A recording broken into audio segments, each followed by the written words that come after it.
Hello everybody, my name is Adam and today we are going to be building a slingshot. This here is a wooden fork that I have somewhat worked on, but we're not going to be building a wooden one today. We're going to go with micarta, so grab some snacks, some drinks, and come along. So as you can see, it's a very small space, but this is the space that I build everything in. And what we'll do is we will find this material bin here and we'll grab some pieces and get at it. Before we move any further, I would just like to talk about one subject that I feel gets a little bit sort of flushed to the side, and that is safety. Safety is the most important thing when doing anything. You only have one body and you need to take care of it just as I need to take care of mine. For safety when building slingshots, I will use earplugs because this machinery is so loud.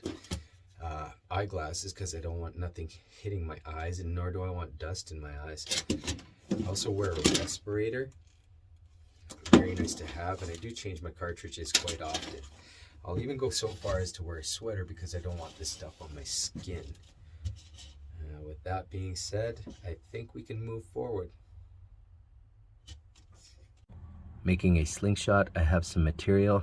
I will maybe carbon fiber. I think I'll go with maybe, what else do we have in here?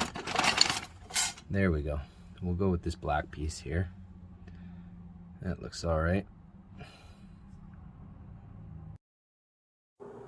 All right, everybody, so it is time to get busy in the shop. I take this chunk of paper micarta and I go to the bandsaw. Now, once I was on the bandsaw, I realized I kind of needed some guidelines, so I glued a piece of graph paper onto the piece of micarta just to give me some guidelines of what to cut off and what not to cut off. Once that was done, I took it over to the grinder and I shaved off a lot of the excess material. I then moved it over to an orbital sander. Now, an orbital sander is very good because it only takes off a little amount of micarta at a time. So it allows me to get a lot more of a precision grind, which is actually very nice, as you can remove way too much material fast at times by sanding. So once that was done, I took it over to the drill press. So as you can see here what the material looks like. Paper.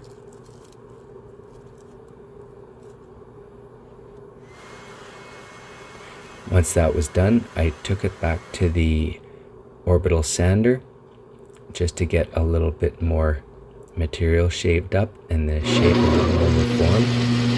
I then took it back to the drill press to bore my holes a lot bigger than what they were.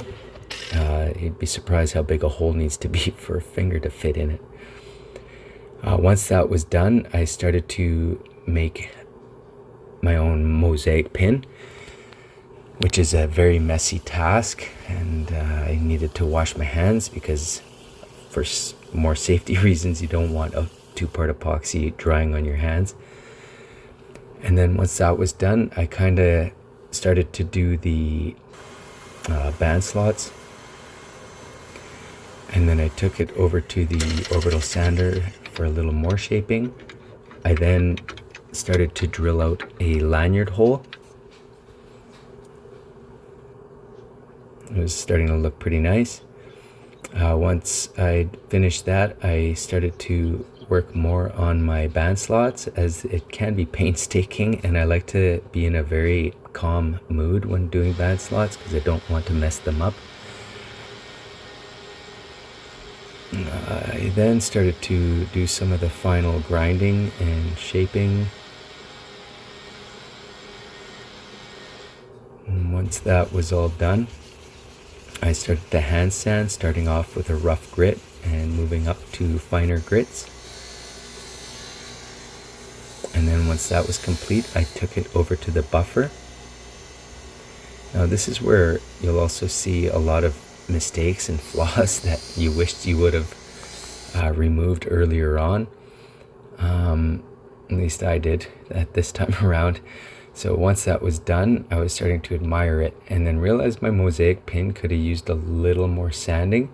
So I had to go back and do that. Once that was done, I was able to sand it up to a higher grit and then rebuff it.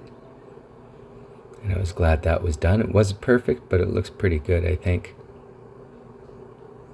It was then time to admire the finished piece. Hope you guys enjoy this video, and if you do, please like and subscribe. There will be more videos to come in the future.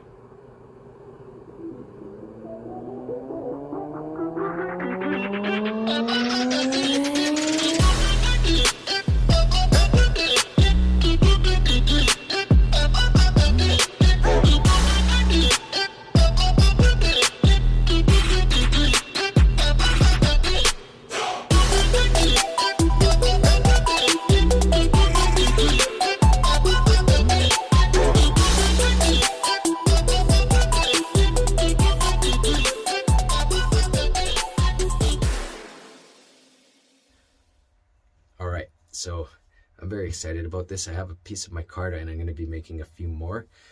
This will be called the Sling Knuck. So it's got a mosaic pin on one side. On the other side of that mosaic pin is the back of a bullet. You can see that there. It's got lots of curves in it. On the butt end, it's got a finger hole, so you can use it for self-defense if it's needed. Hopefully it never is, but you never know, so you want to be safe. It's got a lanyard hole so that if you do choose to shoot it, you can put your finger through the finger hole. The lanyard would come around your wrist and you can shoot it too. So I think that turned out very well. I hope you enjoyed this video. If you did, please like and subscribe, as I do have many more coming in the near future, I would imagine. And yeah, I can't wait to build a few more of these. Thanks for joining, everybody. Take care.